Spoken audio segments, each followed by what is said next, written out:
Hello, my name's Stephen, and this is Faith Ministries. So who was that woman who lived from 1792 to 1886? And as of this year, I believe, is still the only woman who has ever translated the entire Bible unaided into English. Who was this woman who lived in an era when we had such successful women authors such as Jane Austen with Sense and Sensibility and Pride and Prejudice, Mary Shelley with Frankenstein, the Bronte sisters with Wuthering Heights and Jane Eyre, Elizabeth Barrett Browning with various novels and poetry, etc. Other famous women such as Queen Victoria, who reigned throughout the 1800s over Great Britain, and also Isabella II of Spain, who reigned in Spain at the time. Who was this woman that we hardly ever hear anything about? Well, her name was Julia E. Smith Parker. Some people just call her Julia E. Smith. Other people call her Julia E. Smith Parker. And it's the Julia E. Smith Parker translation that we're having a look at today. And the name of the Bible that she translated was called the Holy Bible, containing the Old and New Testaments, translated literally from the original tongues and published in 1876. Now, this lady, she was born in Glastonbury in Connecticut in America, and her parents, I believe that she had 4 other sisters, but maybe no brothers, I'm not sure, but they determined that they would give her and her sisters an education normally reserved for sons at that time. Among many other subjects that she studied Greek and she studied Latin, and when she got into her 50s, she taught herself Hebrew so that she could read a Hebrew Bible. And then she spent 7 years translating the entire Bible, Old and New Testament, not once, but 5 times. Now, I want to ask you a question. How would you feel to take your English Bible, whether it's the King James or ESV or New American Standard, etc., then sit down with a pen and a pad of paper or a book of paper, and then start writing out that entire Bible in English and continue until you finish it, then turn around and do it 4 more times. So you can imagine the tenacity of this woman to take the Hebrew Bible, the Greek Bible, the text, and change it, translate it into English, and do it 5 times. And throughout this entire translation, she had sought no help whatsoever with the venture. And she even wrote, we might even think it's a bit prideful, she says, I do not see that anybody could know more about it than I do.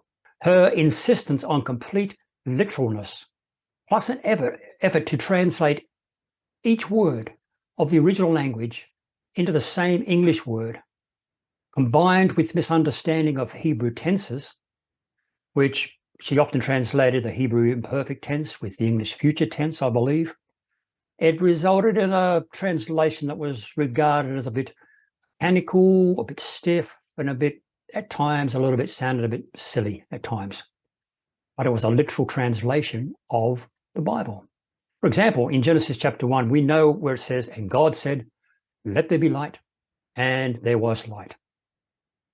Julia, however, wrote, and God will say, there shall be light, and there shall be light. And so from her training of Hebrew, she had that she didn't quite have the understanding and the training to work out the difference between the imperfect tense and the futures and the English future tenses and all that sort of stuff, which I know nothing about from what I've read, though. But she did a marathon job. Let's have a look at some other scriptures that she actually did translate. And so over here we have Genesis chapter 12, verses 1 to 5. And she wrote, and Jehovah will say to Abram, go for thyself from thy land, and from thy kindred, and from thy father's house, to the land which I will show thee. And I will make thee into a great nation, and I will bless thee. And I will make thy name great, and thou shalt be blessed. And if we slip down here to Psalm 23, verse 1, Jehovah my shepherd, and I shall not want. He will cause me to lie down in pastures of tender grass. He will lead me to the water of rest. We will turn back my soul. He will guide me into the tracks of justice for sake of his name. Also, if I shall go into the valley of the shadow of death, I shall not be afraid of evil, for thou art with me, thy rod and thy staff, they will comfort me. Thou wilt set in order a table before me in front of mine enemies. Thou madest fat mine head with oil, my cup being satisfied with drink. Surely goodness and mercy shall pursue me all the days of my life, and I will dwell in the house of Jehovah for the length of days. And if we slip down here to, say, John chapter 1, in the beginning was the Word, and the Word was with God, and God was the Word. This was in the beginning with God. All things were by him, and without him was not one thing that was. In him was life, and the life was the light of men. And light shines in darkness, and darkness comprehended it not. And finally, 1 Corinthians 15. And I will make known to you, brethren, the good news which I announced to you, which also ye received, in which ye stood, by which also ye are saved, to which word I announced to you, if ye hold, unless ye believed to no purpose. For I delivered to you among the first what I also received, that Christ died for our sins, according to the writings, that he was buried, that he was raised the third day, according to the writings. So as you can see, it really is a literal translation of the Hebrew and of the Greek. That's making it a little bit stilted in places.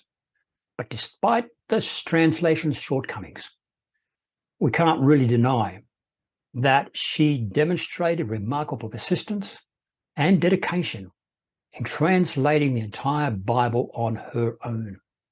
So where does this Bible sit in the list of other Bibles at the time? Let's have a look. So if we have a look here at Julia E. Smith Parker translation, we can see that back in 1611, we had the King James Version. 1752, we had the Douay-Rheims Bible. In 1764, the Quaker Bible came out. 1808, the Thompson translations. 1833, Webster's revision. And 1862, Young's literal translation. It makes no reference to her actually looking at any of these particular Bibles, just taking off the original translation. And then we have 1876, Julia E. Smith Parker translation. And it wasn't until 1885 that the well-known and popular Revised Version came out, and then in 1901, the American Standard Version. So you can see that she actually is inserted here amongst the Bibles at the time where there weren't a lot of popular Bibles, such as the American Standard or the Revised Version that came later. She was sort of a bit like Young's literal translation. She was forging the translations of the Bible into English and working on maybe even a better translation than the King James Version, trying to be more literal, trying to work it out from the education that she had at the time. As we can see from this Julia E. Smith Parker translation, it was a marathon, a persistence from her side of things, that she studied the Hebrew, that she knew the Greek, and from her education that she had, she was able to translate the entire Bible into English for that period of time. Yes, it was popular for a few years until the Revised Version and the New American Standard Bible came out, etc.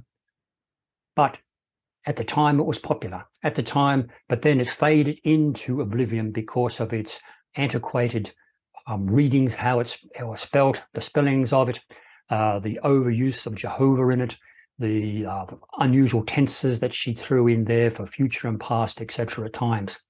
But at the time, she created a Bible, one of the few Bibles that the people could read and know that it was a literal translation of the Hebrew and the Greek. And so looking back, we can laugh at it, we can snigger at it, but really we need to top our hat, as the expression goes, and commend her on the work that she did and laying a foundation for future Bibles, foundation that we have today and enjoy today in all the Bibles that we have. I hope you enjoyed this short video on this unusual little Bible, or not a little Bible, this unusual Bible that many of us haven't heard about. A full Bible, a complete Bible, part of our history, the history of Christianity. Hope you enjoyed it. And if you did, please like this video, subscribe and share so more people may see it. Until next time, God bless.